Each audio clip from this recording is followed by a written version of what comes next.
Hello বন্ধুরা, welcome to foodie crush. আমি আজকে আবারও চলে এসেছি তোমাদের সঙ্গে নতুন একটা রেসিপি শেয়ার করব বলে। নতুন বলা ভুল, কিন্তু ওই রেসিপিটা আমি করব আমার স্টাইলে, তাই ভাবলাম তোমাদের সঙ্গে একটুখানি শেয়ার করি। রেসিপির নাম আমি বলবো না, তবে এইটুকুনি বলতে পারি আমাদের সকলের প্রিয় ডিম দিয়ে কিন্তু আমি রেসিপিটা করব। হ্যাঁ, ডিম হয়তো অনেকে পছন্দ করো না, বাট বেশিরভাগ লোকই আমার যতদূর মনে হয় ডিম পছন্দ করে। তো চলো আর দেরি না করে ঝটপট করে রেসিপিটা শুরু করা যাক। প্রথমেই আমি এখানে একটা বাটির মধ্যে 4টে ডিম ফাটিয়ে নিয়েছি। এবার এই ডিমগুলোর মধ্যে আমি একে একে কিছু ইনগ্রেডিয়েন্টস অ্যাড করে দেব। দিয়ে দিলাম স্বাদ মতো লবণ। আমি এখানে বিট নুন অ্যাড করেছি, তোমরা চাইলে কিন্তু নর্মাল সল্টও অ্যাড করতে পারো। অ্যাড করে দিতে হবে গোলমরিচ গুঁড়ো। আমি কিন্তু বাজার থেকে গোলমরিচ গুঁড়ো কিনে আনি না, আমি জেনারেলি গোটা গোলমরিচ কিনে এনে সেটাকে কিন্তু বাড়িতে গুঁড়ো করে নেই। তোমরা যে কোনো গোলমরিচ গুঁড়োই এখানে অ্যাড করতে পারো। এবার এই সমস্ত ইনগ্রেডিয়েন্টসগুলোকে ডিমের সঙ্গে খুব ভালোভাবে মিক্স করে নিতে হবে। এবার আমি ওভেনের মধ্যে একটা ননস্টিকের তাওয়া বসিয়ে নিয়েছি, আর এর মধ্যে দিয়ে দেব পরিমাণ মতো তেল। ডিমের মিশ্রণের মধ্যে সামান্য পরিমাণে হলুদ দিয়ে দিতে হবে, তাহলে ডিমের যে একটা স্মেল থাকে সেই স্মেলটা কিন্তু আর পাওয়া যায় না। হলুদ গুঁড়োটাও আমি ভালোভাবে ডিমের মিশ্রণের সাথে মিক্স করে নিলাম। তেল কিন্তু খুব ভালোভাবে গরম হয়ে গেছে, ধোঁয়া উঠছে। এই অবস্থায় আমি এর মধ্যে দিয়ে দেব কুচিয়ে রাখা পেঁয়াজ। পেঁয়াজের মধ্যে অ্যাড করে দিলাম স্বাদ মতো লবণ। লবণটা পেঁয়াজের সঙ্গে ভালোভাবে মিক্স করে নিয়ে পেঁয়াজটাকে তেলের মধ্যে ফ্রাই হতে দিতে হবে। এখন এর মধ্যে দিয়ে দিতে হবে কুচিয়ে রাখা কাঁচা লঙ্কা।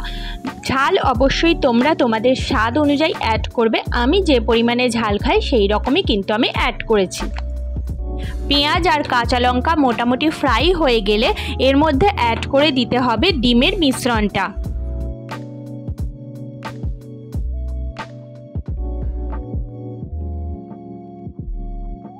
ডিমের মিশ্রণটা যেহেতু সবেমাত্র ওভেনে দেওয়া হয়েছে, তাই এটাকে সামান্য একটুখানি ফ্রাই হতে দিতে হবে। সামান্য একটু ফ্রাই হয়ে এলে খুন্তির সাহায্যে ডিমের মিশ্রণটাকে এইভাবে সমস্ত ইনগ্রেডিয়েন্টসের সাথে মিক্স করে দিতে হবে।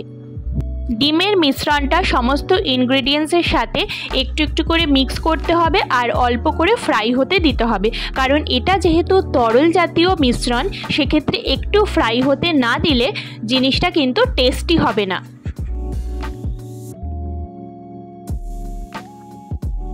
এখানে ডিমের মিশ্রণটা কিন্তু মোটামুটি ফ্রাই হয়ে গেছে, দেখতেই পাচ্ছ। এখন কিন্তু আর তরল জাতীয় মিশ্রণটা অতটা বোঝা যাচ্ছে না, কিন্তু এখনও এটা কিছুটা ফ্রাই হতে দিতে হবে।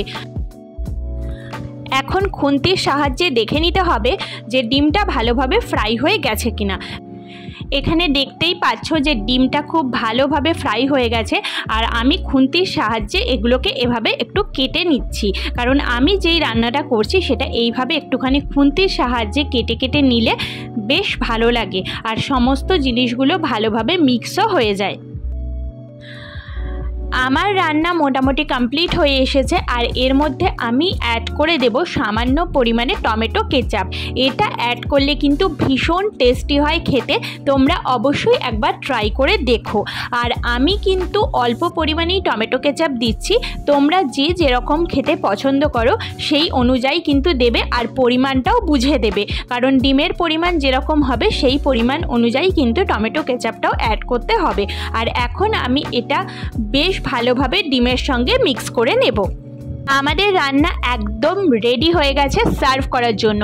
এই রান্নাটা রুটির সাথে খেতে কিন্তু ভীষণ ভালো লাগে, আর ভাতের সাথে যদি খেতে হয় তাহলে এর মধ্যে টমেটো কেচাপটা অ্যাড না করলে ভালো লাগবে। এখন এর মধ্যে ওপর থেকে ছড়িয়ে দিতে হবে সামান্য পরিমাণে গোলমরিচ। সেটা অপশনাল, তোমরা দিতেও পারো বা স্কিপও করতে পারো। রেসিপিটা কেমন লাগলো অবশ্যই কমেন্ট করে জানিও। আবার নেক্সট ভিডিও নিয়ে দেখা হচ্ছে।